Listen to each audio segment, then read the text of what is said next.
உறவுகள் அனைவருக்கும் வணக்கம். இன்றைக்கி நம்ம எதை பற்றி பேச போகிறோம் அப்படின்னா,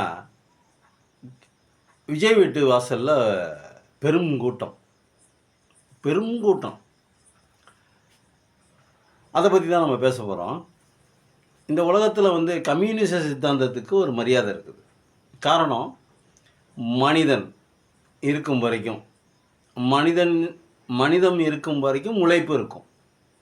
உழைப்பு இருக்கும் வரைக்கும் கம்யூனிச சித்தாந்தம் நிலைத்திருக்கும் இந்த உலகத்தில். அது எத்தனை நாட்டில் ஆட்சியில் இருக்குது, எத்தனை நாட்டில் ஆட்சியில் இல்லை, அதை யார் பின்பற்றுறாங்க யார் பின்பற்றல அதெல்லாம் வேறு விஷயம்.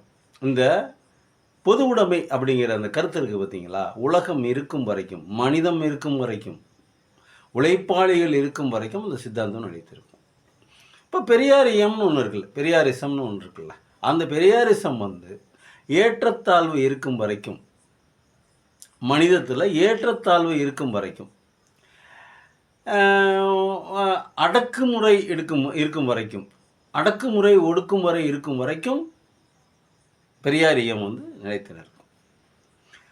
ரெண்டு சித்தாந்தமும், கம்யூனிச சித்தாந்தமும் பெரியாரிய சித்தாந்தமும் இரண்டும் கிட்டத்தட்ட பக்கத்தில் போடக்கூடிய ஒரு இரு கோடுகள் மாதிரி, தண்டவாளம் மாதிரி தான்.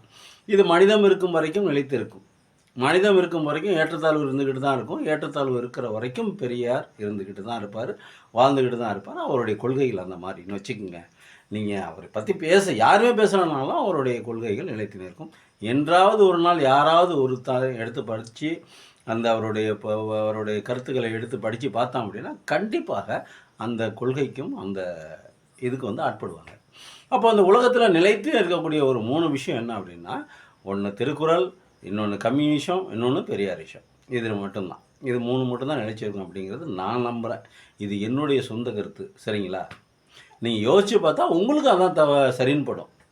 இப்போது ஒரு கம்யூனிசத்தில் இருக்கக்கூடிய கொள்கைகளை விட உயர்ந்த கொள்கைகள், உயர்ந்த ஒரு தத்துவம் இந்த உலகத்தில் வேறு ஏதாவது ஒரு கட்சிக்கு இருக்குதா அப்படின்னா இல்லை, இருக்காது.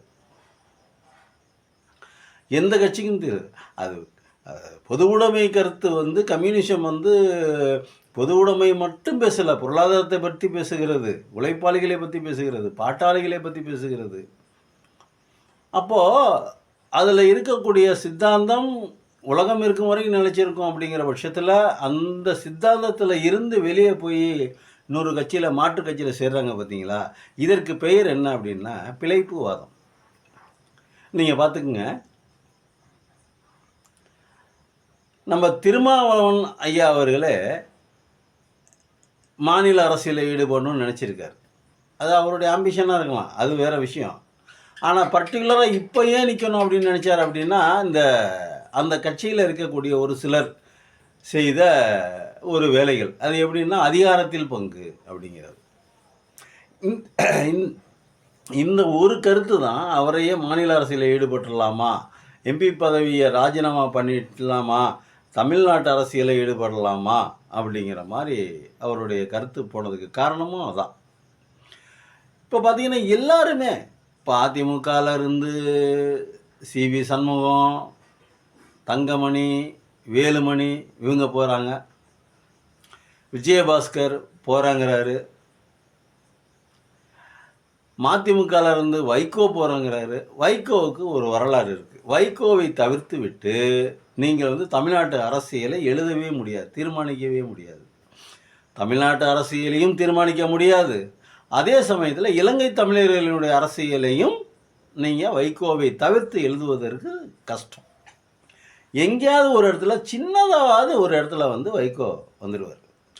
அவ்வளவு உயர்ந்த தத்துவத்தை கொண்ட வைகோ, உயர்ந்த கொள்கைகளை கொண்ட வைகோ இன்னைக்கு தாவேக்கா வீட்டு வாசலில் போய் நிற்கிற அளவுக்காக ஒரு சூழ்நிலையே உண்டாயிருச்சு.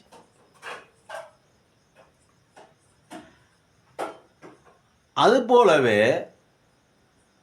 கம்யூனிஸ்ட் போயாச்சு, விடுதலை சிறுத்தைகள் போயாச்சு, ஐயுஎம்எல் அவங்களும் போயாச்சு, வைகோவும் போயாச்சு. திமுகலேருந்து எத்தனை பேர் போனாங்க அப்படிங்கிறது தெரியலை. திமுகலேருந்து போக மாட்டாங்க அப்படின்னு நான் முழுமையாக நம்புகிறேன். ஏன் அப்படின்னா அது ஒரு கொள்கை பிடிப்பு உள்ள கட்சி. என்ன கொள்கை இருக்குது, கொள்ளை கூட்டணி தானே அப்படின்னு நீங்கள் சொல்லலாம். இல்லை, திமுகவினுடைய வரலாறு வேறு. அது தோற்றுவிக்கப்பட்ட த அந்த திமுக தோற்றுவிக்கப்பட்ட அந்த இது இருக்குது பாரு, அந்த டைம், அந்த பர்ட்டிகுலர் டைம், அது வந்து உயர்ந்த நோக்கத்தினால் தோற்றுவிக்கப்பட்டது. சும்மா பேருக்கு அரசியலில் நானும் வந்து நிற்கிறேன், நானும் வந்து ஒரு கட்சி ஆரம்பிக்கிறேன் அப்படிங்கிறது இல்லை. அண்ணா வந்து மிக உயர்ந்த லட்சியங்களையும் உயர்ந்த கொள்கைகளையும் கொண்டு இந்த நாட்டு மக்களுக்கு ஏதேனும் நல்லது செய்யணும் அப்படிங்கிற ஒத்த காரணத்துக்காக அந்த கட்சியை தொடங்கினார். அந்த கட்சி இன்று வரைக்கும் நிலைத்திருக்கிறது. பெரியார் திராவிடர் கழகமும் திமுகவும் இன்னைக்கு வரைக்கும் நிலைச்சி இருக்குது அப்படின்னா, இத்தனை தேர்தல்களில் தோத்தும் நிலைச்சி இருக்குது அப்படின்னா, அதற்கு அவங்க ஆரம்பிக்கப்பட்ட அந்த நோக்கம் சரியான நோக்கம், மக்களுக்கான நோக்கம், உண்மையான நோக்கம். அதில் வந்து நேர்மை, குறைந்தபட்ச நேர்மை இருக்கணும். எந்த ஒரு செயலுக்குமே குறைந்தபட்ச நேர்மை இருந்தால் தாங்க அந்த செயல் வந்து வெற்றி பெறும், இல்லை என்றால் தோற்று போகும். திமுகவுக்கும் திராவிடர் கழகத்துக்கும் ஒரு குறைந்தபட்ச நேர்மை நிறையவே இருக்கிறது. குறைந்தபட்ச நேர்மை நிறையவே இருக்குது. அதனால தான் இன்ன வரைக்கும் நிலச்சிருக்குது, இன்னும் நிலச்சிருக்குன்னு நம்புகிறோம். அதை உதயநிதி காப்பாற்றுவார் அப்படின்னு சொல்லிட்டு நினைக்கிறோம். கண்டிப்பாக அடுத்த தலைமுறைக்கு கொண்டு செல்வார். இன்றைக்கு இருக்கிறதுல தமிழ்நாட்டை காப்பாற்றக்கூடிய ஒரே ஒரு கட்சி எதிரான திமுக தான் அப்படின்னு நான் மனதார நம்புகிறேன். திமுககாரங்க கண்டிப்பாக நம்புவாங்க அப்படின்னு நானும் எதிர்பார்க்குறேன். இப்போ இவங்க எல்லாம் போகிறாங்க, இவங்க எல்லாம் போகிறாங்க. எதனால் போகிறாங்க அப்படின்னா சிம்பிள். அது கடைசியில் சொல்லுவோம். எதனால் போகிறாங்கிறது கடைசியில் சொல்லுவோம். உங்களுக்கே தெரிஞ்சிருக்கும், ஒரு நேரம் அதை தெரிஞ்சிருக்கும். இப்போ வந்து எதனால் போகிறார்கள் அப்படின்னா, விஜய் ஜெயிச்சார், ஆட்சியில் வந்து முதலமைச்சர் ஆகிட்டார், இன்றைக்கி அவருடைய ஆட்சி நடந்துகிட்டு இருக்குது. சரி, அவர் என்ன ஒரு இந்த சுதந்திர போராட்டத்துக்காக போராடின தியாகியா? இல்லை, நிறைய மக்களுக்காக, அடித்தட்டு மக்களுக்காக உழைத்த போராட்டங்களை நடத்திய ஒரு மாபெரும் போராளியா? இல்லை, இலங்கை தமிழர்களுக்காக போய் சிறை சென்று அங்கே போய் அவங்க இலங்கை தமிழர்கள் இருக்கிற இடத்துல போய் அவர்களுக்காக போராடி அந்த நாட்டுடைய ஃபைட் பண்ணி, அது வேறு நாடு தான். அவர்கள் இலங்கை தமிழர்களை பற்றி நான் பேசுகிறதுல எனக்கு எந்த விதமான உடன்பாடும் இல்லை. அவன் தமிழன் தாங்கிறதெல்லாம் மாற்றுக்கிறது இல்லை, நம்மளும் தமிழன் தாங்க அதை மாற்றுக்கிறது இல்லை. அவனுக்கு சப்போர்ட் பண்ணணும், அது ஒரு விஷயம். ஆனால் அது அவன் நாட்டு பிரச்சனை, இது நம்ம நாட்டு பிரச்சனை, போட்டு பின்னிக்கக்கூடாது. இப்போ அவர்களுக்காக ஏதாவது போய் ஓடி போய் உதவி செஞ்சாரா? வைகோ மாதிரி, குளத்தூர் மணி மாதிரி, நெடுமாறன் மாதிரி, இவங்கள மாதிரி நிறைய பேர், ராமகிருஷ்ணன் மாதிரி, அவங்கள மாதிரி எதுவும் உழைச்சிருக்காரா? இல்லை. இல்லை, இந்த நாட்டு மக்களுக்கான கல்விக்காக, இந்த நாட்டு மக்களுக்காக, இந்த குழந்தைகளுக்காக, பெரியோர்களுக்காக ஏதாவது உழைச்சிருக்காரா? இல்லை, இந்த இந்த தமிழ்நாட்டினுடைய சமூக நீதிக்காக ஏதாவது பாடுபட்டிருக்காரா விஜய் அவர்கள்? இல்லை. என்ன செஞ்சிருக்காரு இது வரைக்கும்? அவர் கட்சியில் போய் நீ உழுவணும்னு நினைக்கிற, எல்லாரும் போய் சேரணும்னு நினைக்கிறீங்க, அவர் கட்சியில் போய் சேருங்க, அது உங்களோட சௌரியம். ஆனால் என்ன காரணம்னு ஒன்று இருக்கணும்ல.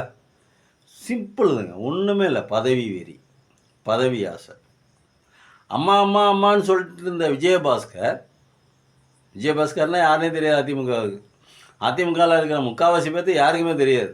ஜெயலலிதா அவங்க தான் கூப்பிட்டு அவங்களெல்லாம் வந்து சீட்டு கொடுத்து அவங்களெல்லாம் வளர்த்து விட்டு அவங்களெல்லாம் ஒரு ஆளாக்கி இன்றைக்கி ஒரு மந்திரியாக, ஜெயலலிதா காலத்தில் இருந்த மந்திரியாக, எடப்பாடி காலத்தில் மந்திரியாக, இன்னும் மந்திரியாக இருக்கணும்னு ஆசைப்பட்றாங்க. அதனால தான் போகிறாங்க. இன்னும் மந்திரியாக இருக்கணும், சாகிற வரைக்கும் மந்திரியாக இருக்கணும் அப்படின்னு போகிறாங்க. எல்லாருமே போகிறாங்க, வாசலில் நிற்கிறாங்க. வரவேற்கிறதுக்கு அங்கே சரியான ஆள் இல்லை. அந்த கட்சியினுடைய தலைமை, தாவேகாவினுடைய தலைமை வரவேற்கலை யாரையுமே. அங்கே கீழே இருக்கிறவர்களை அல்லு செல்லுகளை தான் வச்சு இவங்க கட்சியில் போய் இணைகிறாங்க, சேர்றாங்க. இப்போ திமுகவுக்கு போகிறது அப்படின்னாக்கா நம்ம ஸ்டாலினை பார்த்து போகலாம் நீங்கள். ஆனால் தாவேகால யாரை பார்த்து போகிறதுனே தெரியல. போகிறாங்க, ஆர்வத்தோடு போகிறாங்க, நம்மளை வரவேற்பாங்க, கொஞ்சுவாங்க, குழாவுவாங்க, முத்தம் கொடுப்பாங்க, நம்மளுடைய வரவை வந்து எதிர்பார்ப்பாங்க அப்படின்னு. அவங்க எந்த வரவையும் யாரும் எதிர்பார்க்குற மாதிரி எனக்கு தோணலை.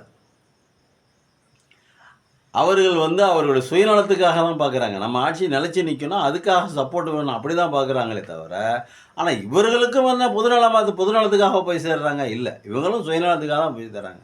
எனக்கு ஒரு பதவி, எனக்கு ஒரு பட்டம், அமைச்சருங்கிற பட்டம், மந்திரிங்கிற பதவி, இதை கொடுங்க அப்படின்னு தான் கேட்கறதுக்கு தான் போகிறாங்க. வேறு எதுக்கு போவாங்க அரசியல்? ஆனால் இங்கே போகிறவங்க யாருக்குமே நம்மளுடைய கட்சியினுடைய பின்னணி என்ன, நம்ம கட்சி எப்போ ஆரம்பிக்கப்பட்டது, அந்த கட்சியினுடைய கொள்கை என்ன, அந்த கட்சியினுடைய கருத்துக்கள் என்ன, நம்ம இந்த நாளில் இத்தனை வருஷமாக அந்த கட்சியிலேருந்து நம்ம என்ன செஞ்சோம், இப்போ இனிமேல் இன்னொரு கட்சிக்கு நம்ம போகிறோமே, நம்ம கட்சியை ஏன் நம்மளால் வளர்க்க முடியல, நம்ம கட்சியில் ஏன் நம்ம இது பண்ண முடியல. இது வெறும் திரைக்கவர்ச்சிங்க. விஜய் வெறும் திரைக்கவர்ச்சி, அவ்வளவுதான். அவர் இந்த நாட்டுக்காக, இந்த மக்களுக்காக இந்த ஒரு சொட்டு ரத்தம் கூட சிந்தலை இது வரைக்கும். எதை முகாந்திரமாக வச்சு அந்த கட்சிக்கு போகிறாங்க அப்படிங்கிறது எனக்கு இன்னமும் புரியாமையே இருக்குது. மக்களுடைய மனநிலை இன்னும் இப்படியே இருக்குமா? மாறாதா? ஒருத்தர் சொல்கிறாரு, இன்னும் அரை நூற்றாண்டுக்கு விஜய் கட்சி தான் ஆட்சியில் இருக்க முடியும். எந்த நம்பிக்கையில் சொல்கிறீங்க? இந்த தலைமுறைக்கு தெரிஞ்சிருக்குது விஜய் நடிகர் அப்படின்னு சொல்லிட்டு விஜய் படத்தை பார்த்துருக்காங்க, அவ்வளவுதான். ஆனால் இன்னும் அடுத்த வர தலைமுறை விஜய் படத்தை பார்ப்பாங்க, விஜய் பற்றி பேசுவாங்க அப்படின்லாம் நினைக்க முடியாது. இந்த தலைமுறை ரெண்டு தேர்தலே ஓட்டே போட்டு 2 தேர்தலில் தொடர்ந்த மாதிரி ஜெயிக்கட்டுமே, அது வேறு விஷயம். ஆனால் என்னையை பொறுத்த வரைக்கும் மக்களுடைய மனநிலை எப்போ வேணாலும் மாறும். சரி, ஜெயிச்சு தான் ஆட்சிக்கு வந்தார், அப்படியே நீங்கள் போய் சேர்றீங்க. இவரால் எல்லாத்தையும் சாதிக்க முடியுமா? இவர் சொன்ன தேர்தல் வாக்குறுதியெல்லாம் செய்ய முடிச்சிட முடியுமா? இல்லை இந்த தமிழ்நாட்டை வளர்த்து அப்படி கொண்டு போய் அப்படியே 12% இருக்கிற இந்த தொழில்துறையை 12% இருக்கிறத கொண்டு போய் 50% ஆக்கிடுவாரா? இல்லை இந்த நாட்டில் எல்லாத்துக்கும் தமிழ்லேயே கல்வி கொடுத்துருவாரா? இலவச கல்வியை கொடுத்துருவாரா? இலவச மருத்துவத்தை கொடுத்துருவாரா? இல்லை, முடியாது, சாத்தியம் இல்லை. இவர் நினைக்கலாம், இப்போ நானே நினைக்கலாம், எல்லாத்தையுமே நானே நினைக்கலாம், நம்ம இருந்தால் அப்படிலாம் செய்யலான்னு செய்ய விட மாட்டாங்க. பல இடையூறுகள் இருக்குது. ஒன்றிய அரசு இருக்குது, எல்லாத்துக்கும் மேலே ஒன்றிய அரசு இருக்குது. ஒன்றிய அரசுக்கு மேலே இன்டர்நேஷ்னல் கார்ப்பரேட்ஸ் இருக்குது. இன்டர்நேஷ்னல் கார்ப்பரேட்ஸ் இருக்குங்க. நீ ஒரு ஆட்சியாளன் தனியாக செஞ்சிடவே முடியாது. அது இன்டர்நேஷ்னல் கார்ப்பரேட்டுக்கு இந்த ஆட்சியாளர் அதுக்கு தகுந்த மாதிரியான பாலிசியை உண்டு பண்ணால் மட்டும்தான். இல்லை பண்ணால் ஆட்சியில் இருக்க விட மாட்டாங்க. பல லட்சம் கோடியை கையில் வச்சுக்கிட்டு இருக்காங்க, என்ன வேணாலும் செய்வாங்க. அப்போது எதை முகாந்திரமாக வைத்து, எதை நோக்கமாக வைத்து இந்த கட்சிக்கு போகிறாங்க? ஒன்று தான், பதவி ஆசை, பட்டம், பணம், அவ்வளோதான். சோஃபா மாடல் ஆட்சின்னு சொல்லுவோம்ல, அதே தான். புஷ்பா மாடல் ஆட்சின்னு சொல்கிறோம்ல, அதே தான். அப்போது இங்கே இருக்கிற யாருக்கும் கொள்கை இல்லை. இங்கே இருக்கிற இந்த கட்சிக்காரங்களுக்கு மக்களை பற்றி எந்த கவலையும் இல்லை. இந்த நாட்டை பற்றி எந்த கவலையும் இல்லை. இந்த மண்ணை பற்றி எந்த கவலையும் இல்லை. இந்த மண் வளத்தை பற்றி எந்த கவலையும் இல்லை. இதில் இந்த மண்ணில் பிறக்கக்கூடிய குழந்தைகளை பற்றி எந்த கவலையும் இல்லை. ஆனால் அவர்கள் இருக்கிற ஒரே கவலை, அவர்களுக்கு பதவி வேணும், அவர்களுக்கு பட்டம் வேண்டும், அவர்களுக்கு பணம் வேண்டும், அவ்வளவுதான். இந்த நாடும் இந்த நாட்டு மக்களும் நாசமாக போனால் கூட பரவாயில்ல, ஆனால் நாங்கள் பதவியில் இருக்கணும். தன்னுடைய கட்சி தோல்வியை தெளிவிச்சு, அதுக்கு என்ன காரணம், அதுக்கு திருப்பி அது என்ன செய்கிறது, எப்படி அந்த கட்சியை வளர்க்குறது, அந்த கட்சியில் போய் நிற்போமே. நமக்கு எந்த கட்சியில் நிற்கும்போது நமக்கு இந்த மக்கள் ஆதரவு தெளிஞ்சாங்க. இவளால் தாவேக்காவை ஜெயிச்சிங்க. தாவேக்காவில் நிறுத்தனை பேர் கம்யூனிஸ்டுக்காரங்க, விடுதலை சிறுத்தைக்காரங்க, அதிமுகக்காரங்க, மதிமுகக்காரங்க எல்லாம் தாவேக்கா கட்சியில் நின்னா ஜெயிச்சிங்க? இல்லையே. தாவேக்காவோட கட்சியில் நின்று ஜெயிச்சவங்க தாவேக்கா கட்சிக்காரங்க. உங்களுக்கு என்ன வேலை அங்கே அந்த கட்சியில்? ஏன் உங்கள் கட்சியில் உங்கள் கட்சி உங்களுக்கு தோற்று போன உங்கள் கட்சியை ஏன் தூக்கி நிப்பாட்டுறதுக்கு உங்களால் முடியலை? ஏன் அதை பற்றி சிந்திக்க மறுக்கிறீங்க, மறந்து போகிறீங்க?